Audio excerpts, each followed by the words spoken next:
Mbade Malion hani nyotuma fasode mangano. Amna bi audio video ni mina ni keka akina di sujet flaka. Folo e Aidara na dinge nu fora ɲɔgɔn ko kuma la silamɛya ko tagabolo la donc Aidara den bɛ ko dɔ fɔ donc o de bɛ mɔgɔ kafiriya donc fa yɛrɛ bɛ ko yɛrɛ fɔ minnu o ɲɔgɔn kɔkari donc an bɛna o yɔrɔ yira o la a n'a daliya mun bɔr'u yɛrɛ yɔrɔ la misali y'o de fɔ n ko daliya tɛ ne tɛ taa fɛn ɲini n yɛrɛ bɛ aw bɛ mun fɔ ni b'o de ta ka sɔrɔ ka hakilina da o kan n'o bɛ se aw yɛrɛ kɔtoro la an tɛ taa ɲinini kɛ mɔgɔ ka fɛn na ni k'a fɔ k'an bɛ don i ka gololafugo la ko k'olu fɔ n bɛ taa i yɛrɛ fɛn mun bila internet kan an b'a hakilina d'olu kan donc filanan o ye mois de solidarité n'o ye mois d'octobre ye Mali la donc Aidara ye action mun k'o la fantanw ye an bɛ sɔrɔ ka na hakilina di o ko la an ka faamuyali ye mun de ye solidarité ko la ale ni a kan ka kɛ cogo min na yɛrɛ yɛrɛ.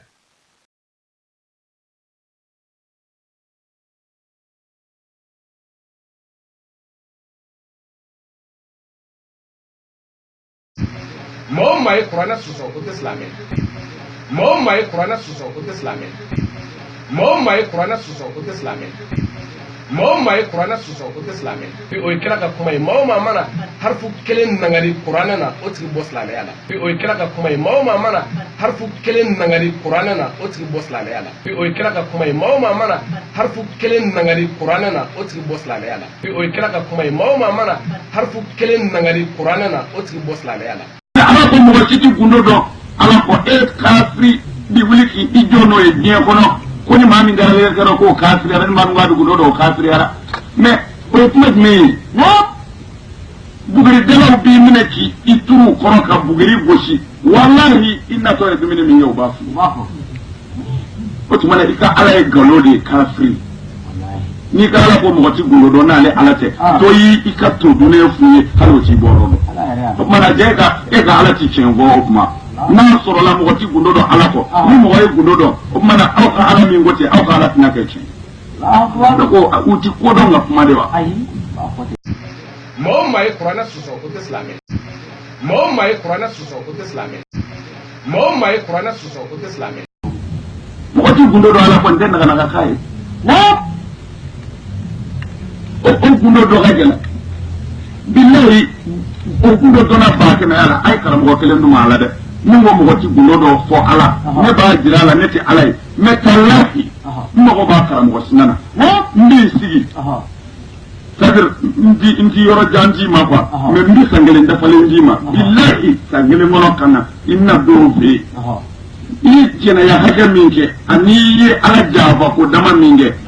ni dɔgɔya jɛ ne ka alijinɛ jɛ bilahi n mago b'a karamɔgɔ la n mago b'a la c'est-à-dire ne ka ko kiri ka nɔgɔn quoi ne m'a fɔ e n m'a fɔ n bɛnkɛ ne ko ne Sharif Usman Madame a ma ban alors ne kɔni tɛ ala ye bon aw ka ala ko maa ti gundo dɔn mais maa ye gundo dɔn bon aw ka ala ko maa ti gundo dɔn mais maa ye gundo dɔn. mɔgɔ ma ye kuranɛ sɔsɔ o tɛ silamɛ bon tiɲɛ na a b'an ka kuranɛ kɔnɔ yan ala ka kuma na ala min se kɔrɔtara ko mɔgɔ si ti gundo dɔn ni ala. mɔgɔ ma ye kuranɛ sɔsɔ o tɛ silamɛ mɔgɔ ma ye kuranɛ sɔsɔ o tɛ silamɛ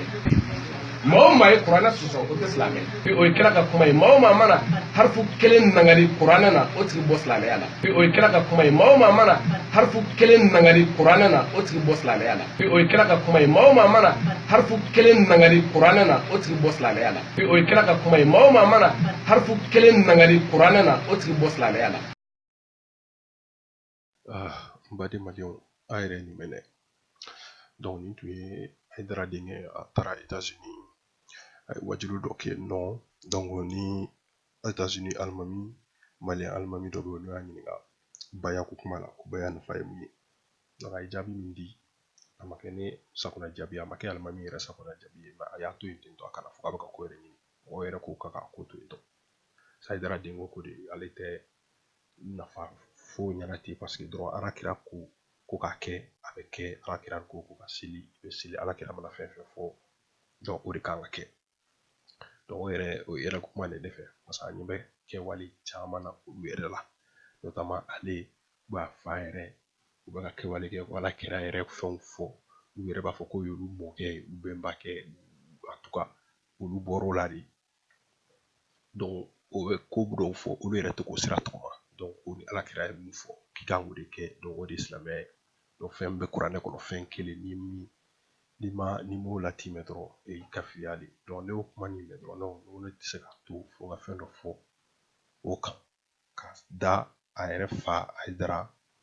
ka kuma kɔrɔlen dɔw kan n'a b'a fɔ mun na ko mɔgɔ tɛ sini dɔn ko bɛ kuranɛ kɔnɔ tiɲɛ yɛrɛ la a bɛ kuranɛ kɔnɔ mais ko mɔgɔ bɛ sini dɔn donc hali ale yɛrɛ bɛ sini dɔn notamment ko mɔgɔ dɔ bɛ se ka taa ale fɛ yen san kelen ko k'a bɛ bɔ bɛɛ ɲɛf'i ɲɛna donc ko mɔgɔ min ko n'i ka ala y'o fɔ donc k'i ka ala de tɛ tiɲɛ fɔ e de laluma ye ko sa ko mɔgɔ bɛ sini dɔn mais a sɛbɛnnen don kuranɛ kɔnɔ halisa a yɛrɛ ka fɔ la ko mɔgɔ tɛ sini dɔn ko ala de fɔ ala de kelen de b'o dɔn mais ale ko k'o tɛ tiɲɛ donc kɔrɔ Hayidara bɛ ka kuranɛ kɔnɔna sɔsɔ donc kɔrɔ ko Hayidara kafiriyara ko Hayidara ye kafiri de ne m'a fɔ dɛ a den de bɛ k'a fɔ n'i ye kuranɛ kɔnɔ fɛn kelen sɔsɔ o y'i kafiriyali Hayidara dun filɛ ka kuranɛ kɔnɔna de sɔsɔ flagrama a yɛrɛ de bɛ k'a fɔ ne tɛ kuranɛ dɔn dɛ ale de ko k'a bɛ kuranɛ kɔ k'a sɛbɛnnen don ko mɔgɔ tɛ sini dɔn ko dogolen don donc mais ale bɛ ko dogolen dɔn donc mun bɛ kuranɛ kɔnɔ o tɛ tiɲɛ ye a bɛ kuranɛ kɔnɔ mais tiɲɛ tɛ ale fɛ donc ni ala mun yɛrɛ fɔ k'e ni ka ala aw bɛɛ e de lakalakatɔ i ka ala ye nkalontigɛla ye donc voilà c'est ça donc Hayidara denkɛ yɛrɛ filɛ k'a fɔ fɛn mun bɛ kuranɛ kɔnɔ i kan k'o de sira tɔgɔma alakira mana min fɔ i kan k'o de kɛ donc a yɛrɛ y'o explication de sɔrɔ k'a d'a ka bayako kuma kan donc ale tɛ se ka nafa wɛrɛ foyi fɔ ale ma min ɲɛna ka tɛmɛ o kan ni alakira ko k'a ka kɛ i b'o de kɛ donc alakira ka fɔlen caman dun bɛ yen ale yɛrɛ notamment ka fantan to i kɛrɛfɛlaw la ka mode de vie sugu dɔw ta ka kɔɲɔw kɛ k'i ka furusiriw kɛ ka to ligne de mieliw kɛ Paris limousine hôtel baw kɔnɔ ma fɔ k'i ka furu kɛra furu dɛ i bɛ furu hali ni halala wari de don mais n'i ko ko alakira mana mun fɔ ko de kan ka kɛ normalement i tun kan k'i miiri ko fila janni ko o ko suguya ninnu kɛ a bɛ nin ko suguya ninnu kɛ ka tila ka taa bɔ wajibi kɛnɛw kan ka taa kɛ kuma wɛrɛ fɔ maliyɛnw ɲɛna mun ni aw yɛrɛ bɛ ka mun kɛ olu tɛ taa ni ɲɔgɔn ye donc c'est ça o dɔrɔn de bɛ ne ni Hayidara n'a a kɛrɛfɛ mɔgɔw a ka famille mɔgɔw notamment a den cɛla la parce que halisa a denw yɛrɛ fana bɛ k'ale yɛrɛ ka sira tɔgɔma donc tel père tel fils donc c'est grave quoi ni kuma sugu ni contradiction sugu fa ka nin fɔ kunun den ka nin fɔ bi effectivement ça interpelle quoi a bɛ mɔgɔ hakilima interpeller donc o de la ne y'a mɛn n bɛ hakilina di a kan peut-être mɔgɔ a bɛ se ka taa mɔgɔ wɛrɛ hakili kan sa n'i ye kuma in dɔrɔn na mais kuma cɛɲini don tiɲɛ kuma de don a bɛ diya i ye mais n'i y'a analyser ka ta ka ani kuma wɛrɛw da ɲɔgɔn kɔrɔ mun tɛmɛna kɔrɔ de ou bien a ka ni kɛwalew ta k'u da ɲɔgɔn kɔrɔ i b'i sigi k'i miiri i b'a fɔ ninnu tigi ninnu bɛ k'an filɛ mun de an bɛ ji de min an n'u fɛ wa an kunkolo de fɛ wa ou bien an ye bagan de wa mun de don sa fɔlen ale ni acte tɛ ka ɲɔgɔn sugi silamɛya dun yɛrɛ y'o de fɔlen ni acte kan ka ɲɔgɔn sugi i n'a fɔ n delila k'a fɔ siɲɛ caman cogo min na ko fais ce que je te dis mais ne fais pas ce que je fais o tɛ marché diinɛ la o tɛ tiɲɛ ye diinɛ la domaine wɛrɛ la peut-être pas marché mais diinɛ la tu dois être exemplaire tu dois pratiquer en premier ce que tu dis pour que ka exemple yira tɔw la o yɛrɛ fana b'a sara tuguni jugu yɛrɛ fana ɲuman ka k'i la notamment Hayidara famille yɛrɛ an yɛrɛ bɛ jugu ko kɛlɛli la ko jugu de ka ɲɛ donc i ka jugu de kan ka ɲɛ fɔlɔ silamɛya yɛrɛ la fɔlɔ fɔlen bɛ fara o kan donc i yɛrɛ i ka fɔlen fana i b'o sira tɔgɔma mais an ɲɛ b'a la olu bɛ kuma cɛɲi de fɔ an ɲɛna mɔgɔw ni dingɛw u bɛ kuma cɛɲi u bɛ tiɲɛw yɛrɛ caman b'u ka kumaw la mais kɛwale t'a suit u yɛrɛ bɛ ka fɛn kɛ mun bɛ to kɔn na donc ka bon ne hakili ma kojugu ne tɛ se k'o kuma dɔw ye ko n tɛ se ka hakilina d'olu kan peut-être ni hakilina bɛ se ka mɔgɔ kelen mɔgɔ fila fana ka faamuyali la so o yɔrɔ ma ka sɔrɔ a tun b'a ye misali n'i ta kuma in dɔrɔn fɛ min bɛ ka fɔ sisan ta k'o dɔrɔn lamɛn non i b'a fɔ ko ninnu kɔni ni ala kɛra bɔra ye mɔgɔ tɛ ninnu kɔn arijinɛ kɔnɔna na mais n'i sigi k'i miiri ka kɛwalew lajɛ ani kuma bɛ ka fɔ danfara b'u cɛ donc o de bɛ mɔgɔ dabali ban o dɔrɔn de don sinon ni kɛwale ni fɛn tun bɛ ka taga ɲɔgɔn fɛ kɛwale ni fɔlen problème foyi tun tɛ jɔn b'a fɔ k'i tɛ nin mɔgɔ sugu ka nin kuma sugu n'a bɛ ka fɔ kɛwale b'a la k'i tɛ tugu a kɔ fo n'i kɛra fatɔ lakalakatɔ ye sinon i bɛ tugu a kɔ bon n b'a dɔn mɔgɔ dɔw bɛna wuli i ɲɛngo de u y'a don ta a ye muso furu a taara yan fɛ a wari de b'a kun a donna ta a dira ma de o kuma tɛ o a wari ka k'i kun a ka d'i ma tout ça la mɔgɔ caman ɲɔgɔnnaw bɛ mali la mun ye ɲɔgɔnna kɛ an m'olu tɔgɔ fɔ mais n'i y'a ye ninnu ta bɛ ka fɔ c'est que kun de b'olu ta la olu de ko k'olu bɛ mɔgɔw représenter k'u bɛ silamɛw représenter k'u ye jama ɲɛmɔgɔw ye k'u ye diinɛtigiw ye alakira bɔnsɔnw de don donc n'a ye ko kɛ an ɲɛ b'aw la d'autant plus que wari min yɛrɛ bɛ ka don a ko ninnu dɔw la olu ye fantan wariw de wariw fantanw ka wari de bɛ ka taga don kusu la donc o de bɛ mɔgɔ tɔɔrɔ dɔɔni sinon k'a fɔ ko i yɛrɛ ka wari de tun don sinon an y'a ye mɔgɔ dɔw y'u ka mariage kɛ mali la ko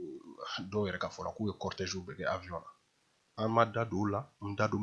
da ma deli ka don ɲɔgɔnnaw la waritigi wɛrɛ bɛ yen mun bɛ ko dɔw yɛrɛ kɛ n da ma deli ka don ko la parce que u t'a d'u ka wari ye a bɛ se ka kɛ dɔrɔn i bɛ bɔ k'u interpeller k'u ka deli u ka ko dɔ kɛ fantanw u bɛ se ka ko dɔ kɛ jani ninnu kɔni kɛ o bɛɛ bɛ se ka kɛ mais an ma deli k'a fɔ k'an bɛ olu critiquer ten i n'a fɔ Haidara ta bɛ ka kɛ cogo min na sa ko ne bɛ Haidara ta la aw bɔra k'a ye jama ɲɛmɔgɔ de ye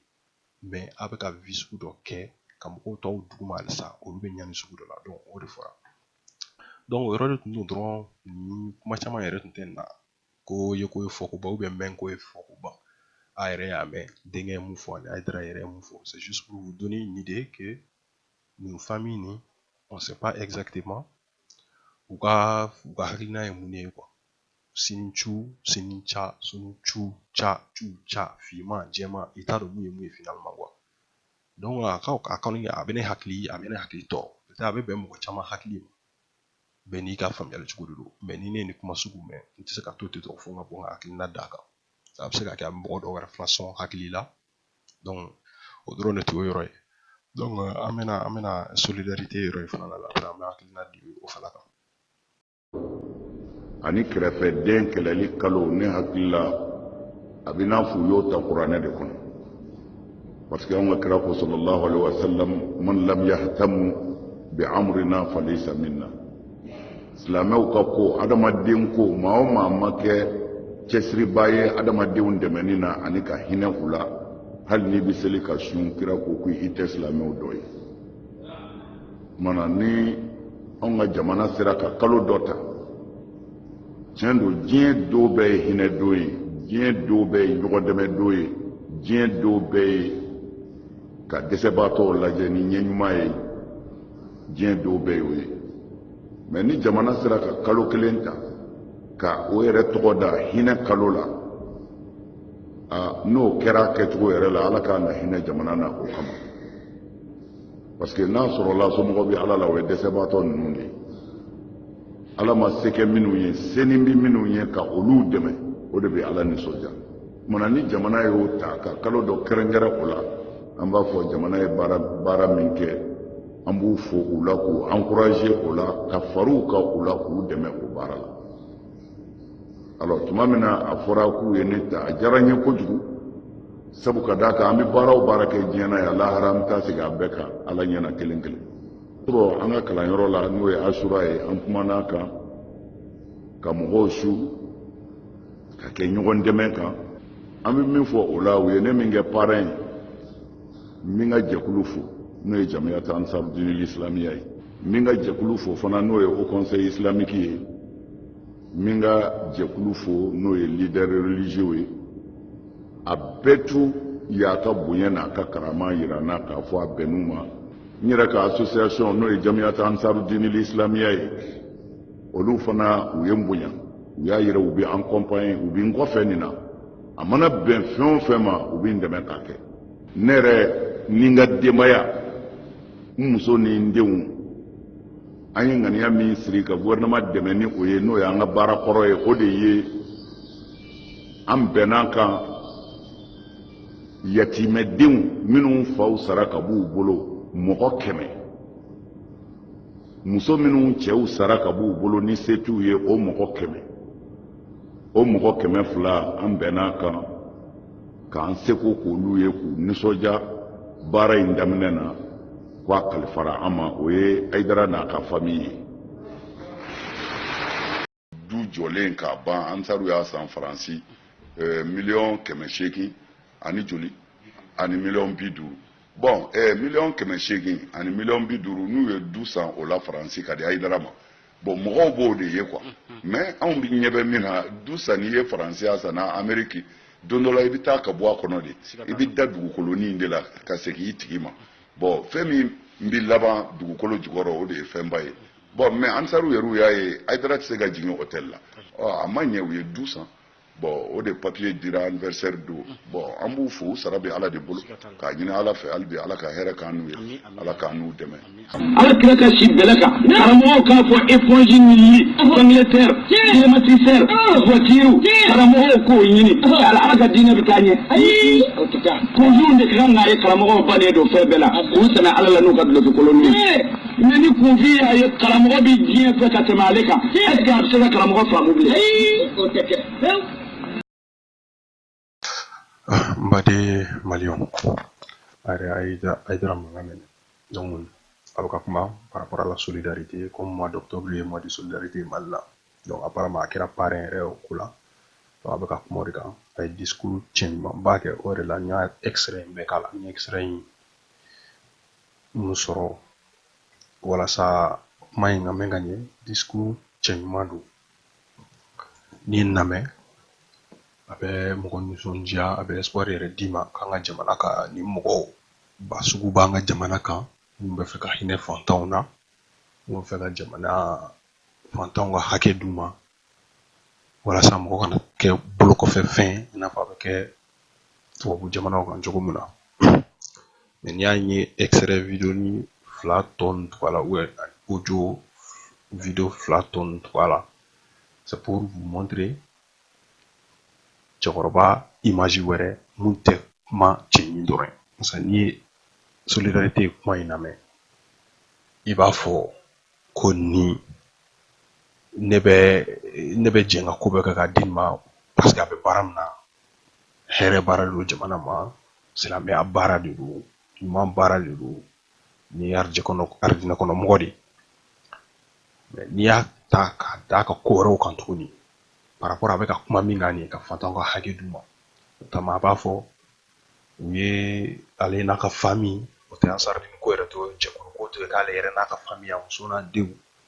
falatɔ 100 furuyatɔ 100 donc u y'olu ta k'u yɛrɛ ka fɛn dɔ k'u ye donc certainement u y'u dɛmɛ an t'a dɔn dɛmɛ min don mais ça m'a précisé c'est une très bonne chose i kan ka fo la Ala b'a sara i ye ɲumanya ko ye mais n'i bɔra yɔrɔ la sisan ka taa don a ka san 2 ɲinan kɔfɛ anniversaire la cadeau mun kɛra ale yɛrɛ mɔgɔ min bɛ ka kuma fantanw ka hakɛ ko la ka solidarité kuma fɔ o de bɛ so minɛ so mun sanna Faransi jamana kan mun yɛrɛ tɛ Mali yɛrɛ $800,000 ni $50,000 ka ta ka don so la ka d'ale ma ale y'o minɛ de solidarité bɛ ka kɛ Mali la sisan olu sera ka taa fantan falatɔ 100 ni furuyatɔ 100 de ta k'u ye fɛn dɔ k'olu ye an t'a dɔn u ye fɛn mun k'u ɲɛna en tout cas o kɔni bɛ fo hali n'an t'a fɛ o bɛ fo mais comparé ale yɛrɛ bɛ ka mun minɛ k'a don a yɛrɛ la k'a dun o de ka bon ne hakili ma o tɛ tɔ to ne la a tɛ dayɔrɔ sɔrɔ la parce que ne ye adamaden ne bɛ miiri de miiri mɔgɔ gasi la n bɛ miiri hakɛ ma n bɛ miiri hinɛ bɛ na ni miiri fantan jamana an bɛ fantan jamana de kan an ye fantanw ye mɔgɔ dɔ de bɛ bɔ kuma cɛɲi fɔ la ka jamana ɲɛsin a yɛrɛ ma ko ni kuma cɛɲi k'i yɛrɛ kɛ sɛn ye donc an bɛ fantanw kɛ tan fantanw ka hakɛ fantanw ka kɛ tan k'a sɔrɔ e yɛrɛ bɛ ka kɛ faama ye fantanw na e bɛ ka fantanw ka hakɛ de défend mais e bɛ ka kɛ faama ye fantanw kan ne tɛ se k'o faamu e bɛ se ka kɛ fantanya kɛlɛli o bɛ se k'e kɛ faama ye cogo di ne bɛ fɛ Hayidara ko explication di ne ma ou bien Hayidara kanubagaw ko explication de di ne ma e bɛ fantanya kɛlɛ la e bɛ se ka kɛ faama ye o la cogo di fantanya kɛlɛ ye baara jumɛn ye k'o bɛ se ka wari lase ma mɔgɔ bɛ balo entreprise la ni entreprise kelen i bɛ balo la ça c'est normal o dabɔra o de kama mais fantanya kɛlɛ o jɛkulu association par exemple à but non lucratif bɛ silamɛya kɛlɛ o bɛ se ka wari la d'e ma cogo di k'e ka balo la cogo di i tɛ se ka kɛ famaw la c'est pas possible hali yɛrɛ ka balo sa parce que ala ka jɔn kunna di mɔgɔ ɲuman dɔ k'a fɔ k'an bɛ to ka d'i ma parce que i bɛ ka ko dɔ kɛ a ka d'an ye fasojɔ baara don mais est ce que i kan ka kɛ famaw la wa fantanw ka hakili la dafali e ka kɛ famaw la est ce que e yɛrɛ n'i sigi k'i miiri k'i yɛrɛ lajɛ est ce que i man ka jɔ i yɛrɛ la wa i kan ka ɲugu i yɛrɛ la ne bɛ ka fantanw de kɛlɛ olu fantan kelenw bɛ carré kɔnɔ halisa olu ka hakɛw ma dafa mais ne kɛra fama ye o kɛlɛ kila est ce que c'est pas une contradiction est ce que i tɛ k'i yɛrɛ sɔsɔ wa donc o yɔrɔ de don o de bɛ ne déranger solidarité oui mais solidarité kɛ ka miliyari kelen minɛ ka miliyɔn tan bolo bɛ ka miliyɔn 100 bolo la o tɛ solidarité ye dɛ e bɛ ka fantan mun ka hakɛ défend solidarité kan ka kɛ fantanw de se tɛ mun ye olu ka fantan wari o de bɛ ka kɛ e kɛ fama ye mais il y a quelque chose qui marche pas fantanw ka wari o bɛ kɛ e kɛ fama ye e bɛ tila ka bɔ ka kuma cɛɲi fɔ nin ye kumaw de don dɛ discours in ka ɲi n'i y'a lamɛn ni hakili ma i bi ni y'a lamɛn ten tɔ ni tɔgɔ n t'a dɔn b'a fɔ cogo di k'a lamɛn ni passion ye ka sɔrɔ i m'i sigi k'i miiri quoi ka kuma in dɔn ta k'a da i ɲɛkɔrɔ kuma bɛ ka kɛ à l'instant T tu retournes pas à l'instant T -1 -4 -X k'i sigi mun bɛ ka fɔ sisan dɔrɔn k'o lamɛn non i b'a fɔ ko cɛ tɛ nin kɔ arijinɛ ni alakira bɔra yen mais n'i y'a ni kuma wɛrɛw da ɲɔgɔn kɔrɔ ou ani kɛwale wɛrɛw da ɲɔgɔn kɔrɔ tu te dis non il y a un problème i b'a fɔ ko nin cɛ in a bɛ k'a mɔkɛya na de a bɛ fɛn bɛɛ bonya fo fantanw e bɛ fantanw ka miliyɔn 800 ni miliyɔn 50 minɛ so la e bɛ tila k'a fɔ e wa 1000 don yan fɛ miliyɔn 100 don yan fɛ ko miliyɔn 100 don yan fɛ ko ka fantanw dɛmɛ e bɛ ka fantanw ka miliyɔn 800 ni 50 minɛ k'o don so la k'o d'i ma so kɔya t'i la ka tila miliyari kɔ tuguni miliyari so tuguni min ka ca ni miliyari k'o fana minɛ tuguni fantan kelenw ka wari mais i bɛ tila ka bɔ k'e bɛ k'o fantanw ka kɛlɛ de kɛ k'e bɛ k'olu ka hakɛ de dafa ko solidarité pour ces mêmes pauvres là alors que olu ka wari de bɛ ka minɛ k'e kɛ fama ye hakilima bɛ se ka sɔn ma cogo di jamana an kana ta dɔrɔn passion dɔrɔn fɛ ko kuma ni cɛɲi dɔrɔn tɛ jamana jɔ kuma ni cɛɲi dɔrɔn tɛ tiɲɛ ye ko wɛrɛw bɛ yen nɔ kɛwalew de kan ka lajɛ an yɛrɛ bɛ ka mun kɛ o kan ka lajɛ an bɛ ka mun fɔ dɔrɔn da la dɔrɔn tɛ i bɛ ka mɔgɔ mun kɔni dɛmɛ k'olu labɔ nɔgɔ la k'olu ka hakɛ dafa e man ka balo olu kɔ ça c'est pas possible hɔrɔn ka baara to ye silamɛ ka baara to ye silamɛya yɛrɛ m'o fɔ e yɛrɛ b'a fɔ i ka kuma la ko ala kira sira bɛlɛ kan ko karamɔgɔw k'a fɔ bi ko éponge climatiseur mobilibaw ala kira sira bɛlɛ kan mun de la solidarité de explication di tɛ ma ye o ye ten a sira bɛlɛ de kan walasa a mantonw olu fana kana si peut-être n t'a dɔn bugurinjɛ cɛ la ou bien bɔgɔ nɔrɔni cɛ la c'est une façon de parler n'i y'ale sira bɛlɛ kan c'est pour que fɛn dɔ ka d'olu fana ma mun tɛ bɛlɛ jukɔrɔ sinon a tun bɛ se ka si matila kan ou bien a tun bɛ se ka si dɛbɛn kan ou bien a bɛ se ka si furabulu kan mais a sira bɛlɛ kan o kun n'o ye mais e tɛ si bɛlɛ kan e tɛ si matila fosi kan e tɛ si o si kan e ko ko diɲɛ hɛrɛ bɛɛ de diɲɛ kuraw diɲɛ faamabɔ diɲɛ fɛn sugu bɛɛ olu bɛ mun ɲɔgɔn sɔrɔ e k'o de sɔrɔ e bɛ k'a fɔ k'e bɛ ka fantanw ka hakɛ de dafa halisa o dun e bɛ ko mun bɛ ka kɛ o bɛ ka kɛ n'o fantan kelenw ka wari de y a quelque chose qui marche pas tu as précisé ko e ka famille i muso n'i denw k'aw de ye nin fɛn kɛ mɔgɔ 200 ye falatɔ notamment ale ni furuyabagatɔw a ye taara min ɲininka e n'i ka famille i muso n'i denw aw bɛ mun baara la n'a sɔrɔ entreprise dɔ de b'a bolo justifie na a daluya d'a ma ko entreprise de b'a bolo o de bɛ ka baara kɛ ka wari d'a ma an bɛ sɔn problème foyi t'a la c'est normal mais a ka baara ye mun ye k'a bɛ mɔgɔ 200 ta ko y'aw yɛrɛ ka wari ye ko ka fɛn dɔ k'olu ye a bɛ wari bɔ min ni fantanw ka fantan wari ni kɛkɛlen ɲɔgɔn kan tɛ k'o ta k'o d'aw ma e fana b'a kɛ buruburuni b'o la k'e bɛ ka fantanw dɛmɛ n'o ye ka poudre kɛ mɔgɔw ɲɛda la ça c'est la poudre aux yeux mana tɛ bira an ɲɛ la tuguni wari jumɛn bɛ e n'i ka famille bolo i muso n'i den bolo a bɛ mun baara kɛ e den jumɛn bɛ yen mun delila ka mun baara kɛ e yɛrɛ delila ka mun baara kɛ n'e b'o wari bɔ min ko k'o don mɔgɔ 200 la donc i bɛ k'i yɛrɛ ni en sardine bɔ ɲɔgɔn na donc o ye yɛrɛ ta de ye ça se bɛ yen e y'a se bɔ min ka balo fantanw ka wari la k'e tila ka olu fantanw dɛmɛ bienkala i na sen dalen bienkala kan a tɛ ye dɛ a tɛ se ka ye an k'o tiɲɛ fɔ ɲɔgɔn ɲɛna solidarité ye mun ye n'e tun bɔra Haidara komi n ye mun f'i ye n ka video kɔrɔlenw na so min san ye France 850 millions so min jɔra san min dar'o kan tuguni Mali la ni bɛɛ ko ko plus d'1 milliard de francs CFA tuguni i bɛna k'olu feere k'u valeur ta k'a bɔ k'a fɔ maliyɛn bɛɛ ɲɛna o miliyari hakɛ min filɛ k'o don fantanw na notamment Ansardine fantanw k'a fɔ olu yɛrɛ la n'u cotisera k'u ka fantan wari min bɔ n'a donna nin so ninnu na k'a don olu yɛrɛ la k'a don Mali fantanw na an b'a fɔ k'i solidarité a tɔgɔ n'a sɔrɔ prix Nobel de la paix de solidarité tun bɛ yen non prix Nobel de la paix prix Nobel de la solidarité tun bɛ yen a tun bɛ ta k'a di maaw de la sika foyi tun t'o la i tɔgɔ tun bɛ fɔ Mali la i tɔgɔ tun bɛ fɔ histoire la i tɔgɔ tun bɛ fɔ diɲɛ na mais e t'o kɛ o e bɛ ka miliyariw minɛ k'a don i yɛrɛ la fantanw ka wari la e bɛ sɔrɔ k'a bɔ ka buruburu dɔw ta ko solidarité ka discours cɛɲumanin kɛ kuma cɛɲumanin k'a bɛ ka ɲɛ fantanw ma an ka ɲɔgɔn bonya sa an k'an sigi k'a miiri ko sini bɛ i yɛrɛ ko n'i ye fɛn fɛn kɛ yan bi k'i bɛ taa sɔrɔ ka Ala ɲɛna ye donc ni de b'a yira ko adamaden tɛ siran Ala ɲɛ wasa o ye siniko de ye o ma se an bɛ diɲɛ na bi an bɛ kuma dumanw fɔ mais mɔgɔ si tɛ siran Ala ɲɛ wasa n'i bɛ siran Ala ɲɛ i tɛ sɔn ka nin kɛwale sugu ninnu kɛ ka balo fantanw na i kuma ni cɛnin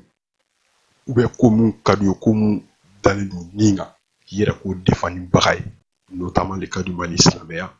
sisan n'i nana ni silamɛya ye dɔrɔn maliyɛnw de bɛ bɔ ka tugu i kɔ ten i b'a fɔ ko kɔnɔkulu mais a caman bɛ wolo mun de la mɔgɔw b'u tromper de mɔgɔw de bɛ ka balo silamɛya la diinɛ de kan ka balo adamadenw na an de kan ka diinɛ lataga ɲɛfɛ k'a la véhiculer ka ɲɛ ka message dumanw lasabati ani kɛwalew ka tugu o la mais an de bɛ ka balo diinɛ la mobili baw étage baw bazin baw voyage baw avion ka balo diinɛ la ka fantanw to hali sa bɛ ka sa furaw t'u bolo fantanw bɛ tɔrɔkɔ la ni sini foyi tɛ bolo la mais an mana wuli an ye miliyɔn 10 don yan fɛ an ye miliyɔn 100 don yan fɛ o b'a sɔrɔ e ye miliyari 10 minɛ yan fɛ fantan dɛmɛni bɛ min silamɛya bɛ min c'est pas ça la solidarité hein ka bɔ ten ka acte dɔw ɲɛfɔ avec ka discours cɛɲi kɛ k'o maquiller ka sɔrɔ kɛwalew bɛ dugumala la mais malheureusement mɔgɔ caman de bɛ yen discours bɛ ka falen san tɛ dɔrɔn u b'u ta o de fɛ dɔrɔn ka wuli ka kule avec passion mun kɛra kɔrɔlen an t'o lajɛ ou bien mɔgɔ min yɛrɛ bɛ ka nin ko nin a tigi kɛwale an t'o lajɛ k'a ye mun fɔ dɔrɔn ou bien a bɛ ka mun kɛ sisan dɔrɔn mais a yɛrɛ ye mun kɛ kɔrɔlen ou bien a yɛrɛ bɛ ka mun kɛ an t'o jate o de fili bɛ maliyɛn caman na n'an m'an sigi k'an miiri ka ni hakili ye an bɛ sɔn ka to tan an bɛ sɔn ka dɔ kɛ tan tɔ dɛ parce que plus an bɛ taa ɲɛ o de la a tɛ ka ban mɔgɔ de bɛ créer la Mali la ten dɔrɔn diinɛ ɲɛmɔgɔ de bɛ créer la dɔrɔn diinɛ tɔnw de bɛ créer la dɔrɔn Farikou Chouala n t'a si dɔn Lassana Traoré Banjugu bɛɛ bɛ bɔ k'i ka tɔn ni sigi parce que bɛɛ b'a dɔn ko marché de don bɛɛ b'a dɔn ko marché de don parce que bɛɛ bɛ balola la de an y'u kun ninnu bi an ɲɛ b'a la an y'u ye kunun an y'u ye bi u bɛ yɔrɔ min na donc n'u tɛ ka balo diinɛ la n'u tɛ ka balo fantanw jeli la u bɛ ka balo mun de la u tɛ ka baara kɛ o n'a sɔrɔ u bɛ ka baara de kɛ pour entreprise bɛ créer ne bɛ tɛgɛrɛ f'u ye je serai le premier à leur applaudir parce que o ye kunna wolo d'an ka faso ma mɔgɔw ye entreprise créer u ye baara créer denw jeunes ma tout ça ça prospère c'est tout à fait normal mais aw tɛ chef d'entreprise u ye aw tɛ bailleur de fonds ye k'u ka diinɛ lase k'u ka fantanw ka hakɛ d'u ma aw bɛ ka kɛ milliardaire ye maliyɛnw an b'an ka dɔn ko dɔ bɛ juguman o ko la alakira yɛrɛ y'a fɔ n'a bɛ ka alakira mun ka kumakanw ta toujours ko alakira ye mun fɔ o de wulibali o de kan ka kɛ alakira ko diɲɛ matériel diɲɛ nafolo mun filɛ ale n'o tɛ ɲɔgɔn ye sira la ale t'olu fɛ ale bɛ i n'a fɔ ko voyageur de dugu tagala a b'i sigi yiri dɔ suma la a bɛ tila ka wuli k'a ka chemin continue a mago tɛ diɲɛ fɛn ninnu na donc ka lahara t'a kɔnɔ mais aw mun ko k'a ye alakira bɔnsɔnw ye alakira mɔdenw aw bɛ min bi alakiraw ka kumaw donc a b'u fili ji la yɔrɔ min b'aw arranger a b'o ta alakira de ko baya an bɛ baya kɛ a b'o de ta k'o fɔ yen nɔ mais yɔrɔ wɛrɛ la a ko k'i kana hali i kɛrɛfɛ mɔgɔ a quelques mètres carrés la ronde la olu man ka to fantanya la e ka wari sugu dɔ kɛ hali i ka dumuni kasa mana ka don i sigiɲɔgɔn ninnu na k'a sɔrɔ dumuni se t'ale ye mais an bɛ min bi Bangoni par rapport à Haidara ka so au standing de Haïdara dans Bangoni, Arabo Haglima, ou dans le Mali tout entier, Arabo Haglima. Donc, Malion, solidarité publicitaire là, en moto là, la publicité ou le discours du manfo là, quand vous photo tani mokoye, mais quand doni doke en fait, million gelendi en fait, million flan, ou c'est un milliard tant million fantan là. Ça marche pas. Avec quoi il y a des nègres, avec quoi il y a des nègres, ça à la baisse en fait à la nyambaoula. Il veut qu'à monter, à kera duguna ou à kera chugo à la nibila, il veut qu'à monter de tromper ça ou à la nibila, la tête trompée. Comme il y a à faut chugumina. Ne be sengi beta ken beka ala yɛrɛ ɲɛna yen nɔ mais an kɔni an hakili mana ko min k'a jɛlen tɛ ko dibi dɔ b'a la an bɛ bɔ ka hakilina di n'a sɔrɔ o fana bɛ se ka kɛ sababu ye ka mɔgɔ dɔ sɔn hakili la o k'a yɛrɛ sɔrɔ ka bɔ nin emprise nin kɔnɔna la sani b'a fɔ nin emprise de ka mɔgɔninfin tɛ se k'i to i yɛrɛ ma k'i yɛrɛ don nin ko sugu la e yɛrɛ hali dumuni min se tɛ e b'i ka wari ta ka t'o di karisa wɛrɛ ma o tigi bɛ ka vi n'a fɔ wura e sigilen don ko bɛ k'o e ka hakɛ de difa o bɛ ka kɛ faama ye e bolola wari la e bɛ ka taa baara kɛ o don tigi ma o sigilen o tɛ baara kɛ o bɛ ka kɛ faama ye wura fɛn sugu bɛ e ka wari la a bɛ tila ka bɔ k'a bɛ k'e de difa ka buruburu tɛ ta k'o d'e ma donc o dɔrɔn de don maliyɛnw solidarité oui mais solidarité maquillée solidarité publicitaire non an ka solidarité kɛ an ka fantanw ka hakɛ d'u ma i n'a fɔ a kan ka d'u ma cogo min na i n'a fɔ tubabuw b'a kɛ cogo min na baara de bɛ mɔgɔ kɛ fɛn i ye wari min sɔrɔ baara la ala kira yɛrɛw fɔ adamaden ka fierté mun yɛrɛ ka bon n'a bɛɛ k'a ye k'i bolo laban ka baara kɛ n'i bolo ye i bolo k'i ka baara kɛ ça veut dire que i yɛrɛ ka baara i sɛgɛn ni wɔsi quoi ko de ɲɔgɔn tɛ maa ɲɛ bɛ mɔgɔw la bi karamɔgɔw u sigilen de don k'an bɛ wajibi la ko k'ala ta lase u bɛ ka kɛ milliardaire ye u si tɛ baara kɛ u si tɛ se ka minɛn ta k'a bila minɛn kɔnɔ